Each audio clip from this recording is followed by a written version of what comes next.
وهنبتدي بموضوع الحقيقة تصدر امبارح يعني كل محركات البحث، وهو مرض الالتهاب السحائي. ومصر كلها تقريبا كانت عمالة تدور وتشوف ايه هو المرض ده، وده بسبب ايه؟ ده بسبب انه حصل في مركز دير معاذ بالمنيا، واللي شهدت وفاة 4 من ابناء احدى القرى. طبعا الف رحمة عليهم، وربنا يصبر قلب يعني عائلاتهم، عشان تنتشر بقى بعدها إشاعات عن انتشار مرض الالتهاب السحائي.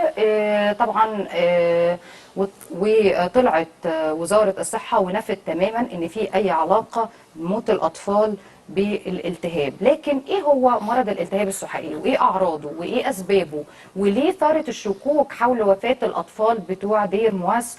وده اللي احنا محتاجين نعرفه من دكتور شريف حتة، استشاري الطب الوقائي. صباح الخير يا دكتور. اهلا، صباح الخير يا نهاد، ازيك؟ اهلا وسهلا بحضرتك. اهلا دكتور، بيك. في البداية طبعا عشان موضوع وفاة الأربع أطفال من نفس العيلة، وهم إخوات وأعمارهم بتتراوح بين 11 و9 و7 و5 سنين. اللي توفوا 3 توفوا في يوم، والرابع لحقهم بعديها على طول. وكانت الأعراض كلها اللي تقال إنها أعراض الالتهاب السحائي. حضرتك تابعت حاجة عن حالتهم؟ اولا ربنا يرحمهم ويغفر طبعا. لهم ويصبر اهلهم يا رب ان شاء الله. طبعا الالتهاب السحائي مرض عدوى تنفسي.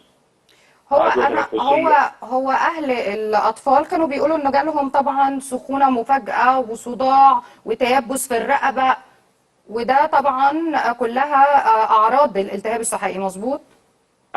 طبعا دي من ضمن اعراض الالتهاب السحائي، بس الموضوع بص، انا احب دايما التزم بالكلام من المصادر الرسميه. اتفضل. والكلام اللي البيان اللي طلعته وزاره الصحه امبارح كلام منطقي جدا ويمشي مع المنطق والعلم. هم عملوا لانه تحاليل وعمل بالظبط، وعمل التحاليل والمسحه وكل والبي حاجه، سي وبي ار وكله سي ار، وبيتعمل عينه من النخاع الشوكي علشان يقدر يعرف اذا كان هو سبب ولا لا. ولكن في نفس الوقت ما فيش عندنا حاجه تقول انه عدوى الالتهاب السحائي تموت الاطفال في نفس التوقيت. يعني اه علشان ليه؟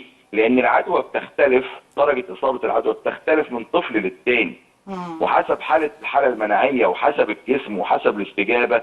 فهي عدوى تنفسيه عاديه جدا. بمعنى مثلا هديكي مثال بسيط، وقت الكورونا كان في نفس البيت مثلا ده يجيله كورونا، حد يتوفى والتاني يعدي.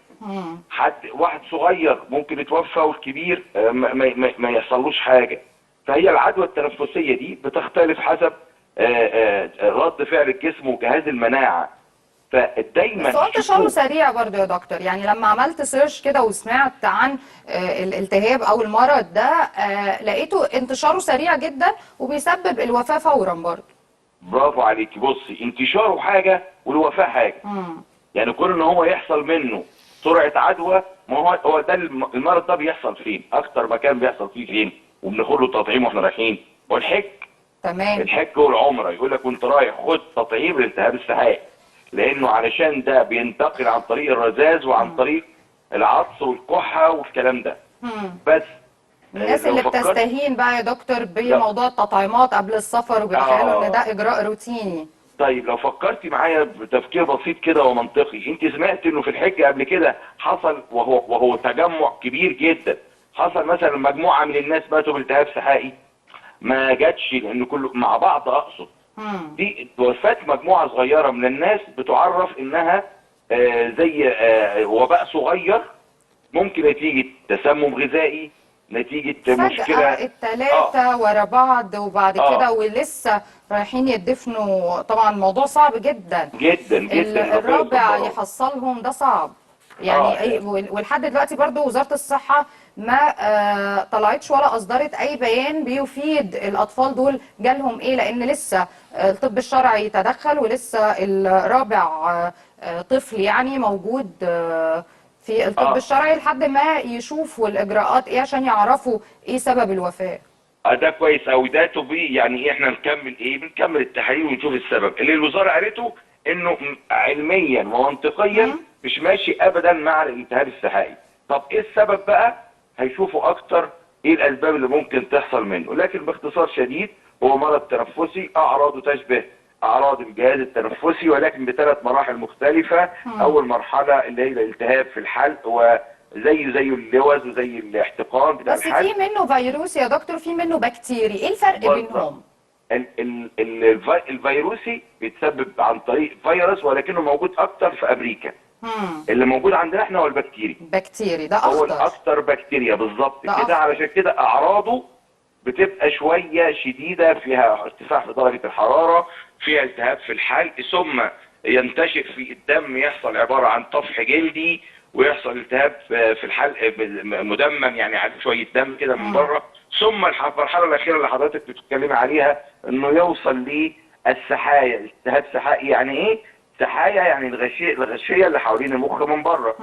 فالاغشيه السحايا دي لما يحصل فيها التهاب بتؤثر على الاغشيه بتاعه المخ والنخاع الشوكي، تؤدي الى التيبس في الرقبه وفي الرجلين، وبعض الاضرار الشديده جدا في حاله عدم العلاج. طيب دكتور، اول ما بعد الشر يعني لو في اطفال ظهر عليهم اي اعراض، ايه اول حاجه الاهل المفروض يتبعوها؟ بصي طبعا في حاله لما بيكون في كلام، مجرد مثلا شكوك ان في التهاب سحائي في الاماكن، على فكره المدارس بتبعت على طول، لو انت واخده بالك، بورقه موافقه للاولياء الامور عشان يدوهم التطعيم. تمام. فاحنا بننصح دايما في موسم المدرسه ان الاطفال تاخد التطعيم بتاع الالتهاب السحائي، علشان ده موسم لحد سن كام يا دكتور يبتدوا بياخدوا التطعيمات؟ في سن المدرسه ولحد سن 13 14 يعني 15. كل الاعمار في المدارس؟ طبعا مفيش مشكله في اي، وطول ما انت رايح مكان هتلاقي فيه مكان مزدحم، اوكي. خليك ملتزم بالتطعيم. طيب ولكن احنا ازاي برضو معرفناش نفرق ازاي بين ان دي نزلة برد عادية، او لا ده مرض بكتيري او فيروس، او بعد الشر طبعا زي ما قلنا التهاب السحائي؟ زي ما انت شايفه وانا بقول يا نهاد، الاعراض مش بالسهوله ان هو يبقى التهاب سحائي، لان الاعراض زي ما انت شايفه ماشيه. ما هي ماشيه مراحل. فانت بتعمل ايه برضو يا نهاد؟ انت في حاجه اسمها، وانت بتعتمد التشخيص بتاعك على التاريخ المرضي، وعلى التشخيص الكلينيكي، وعلى العلاج، وعلى التحاليل. فهو لو هو اليومين دول مفيش اختلاط في المدارس قوي، مفيش احتكاك، فبتبعد عن دماغك شويه انك تقول ده التهاب سحائي، وده دور برد عادي من التكييف من المروحه. ومع ذلك برضه انت بتلجأ للطبيب وبيكشف وبيتابع معاك. عشان كده يقول لك ايه؟ تابع معايا. يعني بيشوف الاعراض وبيعالجها وبيتابع معاه.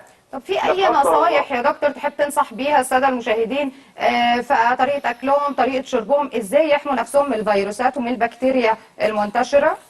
انا اقدر اعمل لك انت اختبار بسيط كده، تقولي لي العدوى التنفسيه بنعمل ايه؟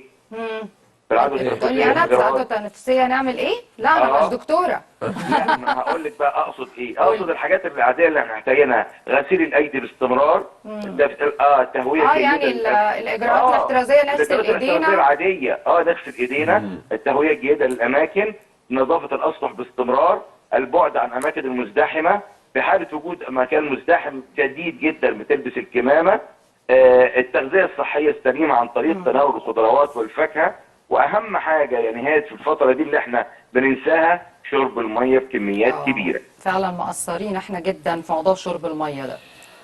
يعني احنا بنشكرك جدا دكتور شريف حته، استشاري الطب الوقائي. بيتهيألي زي ما دكتور شريف طمنا وقال لنا، والحمد لله ان وزاره الصحه طلعت واكدت ان مفيش اي علاقه لوفاه الاربع اطفال اللي في المنيا بالتهاب بمرض الالتهاب السحائي.